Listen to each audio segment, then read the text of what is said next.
Hi, we're recording and here we are. I'm with David Korten, who is an author, a visionary, and a distinguished elder in the field of an economy with returns to life rather than returns to money. He could not have been more prescient about this time. And so David, I mean, the setup here is I'm kind of keying off this Milton Friedman quote about only a crisis, actual or perceived, produces real change. When that crisis occurs, the actions that are taken depend on the ideas that are lying around. So in this time of solidarity and fluidity, this time of COVID, what glimmers of possibility do you see now, and how can we anchor them? How can we have them be the good ideas that are lying around? And I'm, you know, you and I have both been sort of visionaries and sort of possibility thinkers. And what I'm looking for now in myself and in my friends is that sense of like, here is a moment, an open door. What can we anchor, articulate, initiate now and make visible that really can be helpful as we go through this and we have no idea the timetable, etc. So take it away, David. Well, it's great to be with you, Vicki, and you never have been one for small questions. This is a really big one, and it's always fun to try to cover everything in 20 minutes. Yeah, I think it's amazing what's happening. You know, when it started out, and you know, Trump was talking about you know, essentially returning to business as usual as quickly as possible. I figured our immediate message needed to be, no, this is not a time to return to business as usual. This is a time to move to the future that we have been dreaming of, or the future that is essential to our well-being, even our existence.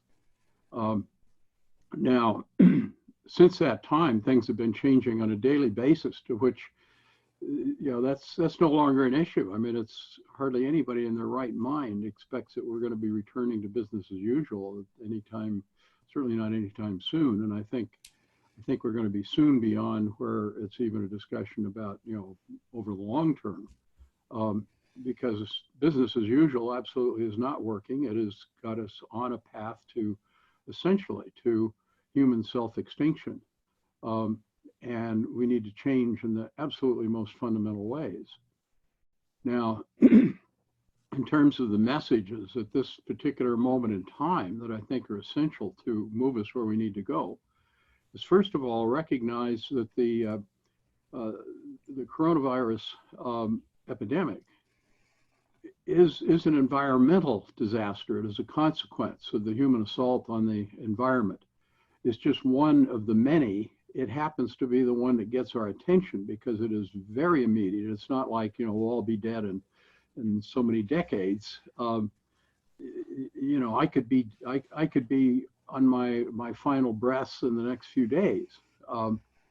So it really pushes to ask the deepest of questions. And you know, for me, the question, what do I want to do with the rest of my life? Whatever time is left, and it may be only in days, definitely not decades. Of course, I'm 82, so one decade would be really good. But then once you get clear on the human assault on a living planet, and that of course is part of the picture, that you know, we exist only because we are on a planet in which life self-organizes to create and maintain the conditions of its own existence. So we have to be partners with life, not the enemies of life. That's kind of a starting point. The other is that we've developed societies, you know, the economy is a major piece of it, but it goes way beyond the economy, around competition rather than cooperation. So we're always looking for winners. Well, a very simple, straightforward message is there are no winners on a dead planet.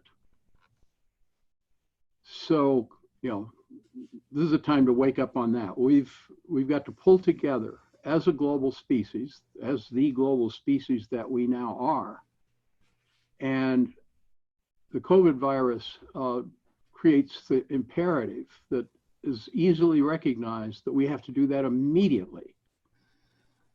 Now, we're also realizing that we are particularly at a disadvantage in the United States because we have probably the worst possible imaginable president at this point in time, given the situation that we are in. So there's an additional challenge of trying to work around the devastation that his administration wrought. Now, getting to a deeper level, you know, I'm often referred to as an economist, and I often you know, rebel at that and say, don't insult me. But I've actually now decided that I need to be an economist because economics is supposed to be about household management. And we are currently facing the need to manage our role in the Earth household in a whole new way. And if you begin to look at it, what we currently call and teach as economics is, as far as I can tell, of no help whatever in fulfilling that role. We need a wholly new economics that can, you know, if there is anything useful in the current economics, fine, let's draw on it. But we've really got to start out with a whole new foundation, building around life rather than money, and recognizing that if we're to have a future as living beings, we need to organize around living economies or living communities rather than money maximizing corporations. You know, all of these are very basic, but also very obvious concepts. Particularly if you haven't taken a university economics course, they're quite easy to understand. So then you begin to think, you know, in terms of how we organize as a global species, and yet we have to organize the way life organizes. And life basically organizes everywhere at a local level, all the way down to the most minute level of tiny microbes that we can't even see. And of course, the COVID-19 draws our attention to, you know, our immediate enemy is something that we cannot see, which is part of our dilemma. But you think about that and begin to understand microbes and understand even that most microbes are friendly and we absolutely depend on them as part of our own ability to live. And you see the buildup, the whole foundation of life, self-organizing from the smallest microbes up to the largest organisms, of which we are one of. But we have yet to learn that we depend on that whole that whole foundation, and we cannot dominate it. We can only support it and nurture it and be caretakers of it and creative contributors to its continued unfolding, which is the continued unfolding of evolution. So organize around communities from the bottom up. Not a simple task, but a fairly straightforward concept. And then the thing that's most current coming into the conversations I'm engaged in, and this includes being a member of the Club of Rome, which is you know, some of the more interesting, large new paradigm thinkers in the world. You know, really trying to work together to sort out what is this larger new framing and what does it mean in terms of a new economics and a new finance, but ultimately around the frame of a new civilization. And this, of course, goes back to the work on you know, that most of the things that we have called civilizations for the last 5,000 years are systems of domination and exploitation. that we need to move beyond. So just in terms of language, part of the essence of what we now need to navigate is the path to you could say to a new civilization, or you could just say a path to a true civilization, a civil civilization. Now, the very leading edge of that conversation as I'm in it is thinking about the repurposing of resources and institutions. How do we reallocate the resources that we have, the intellectual capacity, the physical resources and so forth, and even how we allocate money so that it's all serving, excuse me, serving the purposes and outcomes that we actually want, rather than the ones that any sane human being should recognize we don't want. And this starts to get very interesting. Our, kind of the deepest conversations I've been in so far is about repurposing universities. Just for example, I think we got all these university facilities sitting open. We've also got millions of homeless people who've got no place to live and no way to care for themselves in the midst of this emergency. What a great use for these university facilities. That would be in the short term, but just that kind of thinking. And of course, we're looking at the instruments of war, the hospital ships, and the National Guard, and all of that, and the ways that they could be repurposed in very damaging ways, but they can also be repurposed potentially in ways that that really are essential to dealing with the crisis that we're in. Which, of course, among other things, calls for ending war. I mean, the most ridiculous use of resources at this time, which the coronavirus certainly emphasizes, is the last thing we should be doing is fighting wars with each other, when we need to come together and combine our resources, our intellect, and so forth, to save each other or suffer the consequences. So that's what I'm up to currently. Wow, David, there's so much in there. In terms of, what ideas can we cause to be lying around? I love this idea of repurposing. And just to send that out, I'm sort of the grassroots person. I like to talk to people who are, sitting in their lives, meaning well, and completely confused about what to do about it. And I don't know if that's the most important point of intervention, but it seems to be the one that I'm in. And so I really like this idea of repurposing, and people could think about it, all the way down to their households. Yes. Yeah. Absolutely. So repurposing the guest room. But I mean, that's that idea of repurposing a campus. When you think about it, probably the big campus greens are full of pesticides. Nonetheless, though that grass, you have actually a town. Mm-hmm. You have a town with a restaurant, you have a co-housing community. Exactly. And if we're going to get accustomed to universities going online, education going online, yeah, then people can. That's an amazing idea. I mean, that's exactly it. We've got our universities are empty as we're learning to do things online. And that's all part of rethinking the university. Totally. I mean, why do we bring people in and put them in redundant living facilities to sit and take notes in an auditorium in front of a professor reading out of his book? Yeah, it's sort of like, it's just like Topsy, it just grew.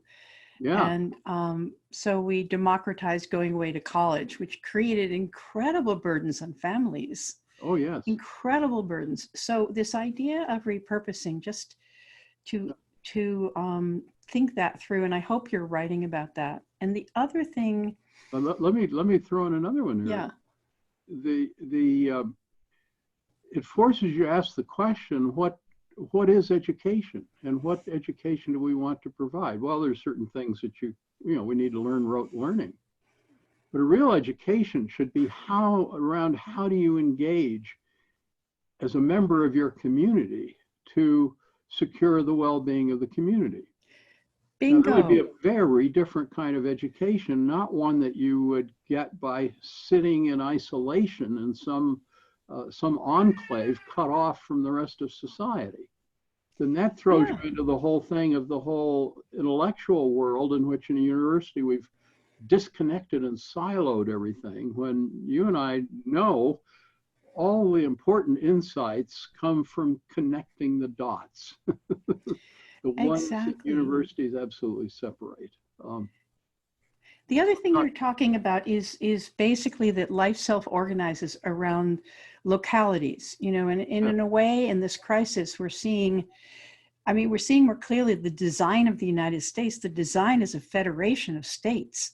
yes, You know, we thought there was sort of like this national government and it's an expression of ourselves, but really it's a federation of states that, you know, the current administration is putting in competition to one another. Silly idea. and it should be supporting the states in cooperating to address this. Totally. And so you know, I used to like to talk about secession as the way to think about anything, you know, And I'm basically sorry being about, able, what? say that again? Secession. So secession. Secession. Yeah, you know, that we need to start to think in smaller units that we actually Yeah, can feel participatory in. So I really like the frame of local organizing. And local organizing doesn't mean one smart person getting like 50 people who are less informed to do something. It exactly. really is something quite different. Yes.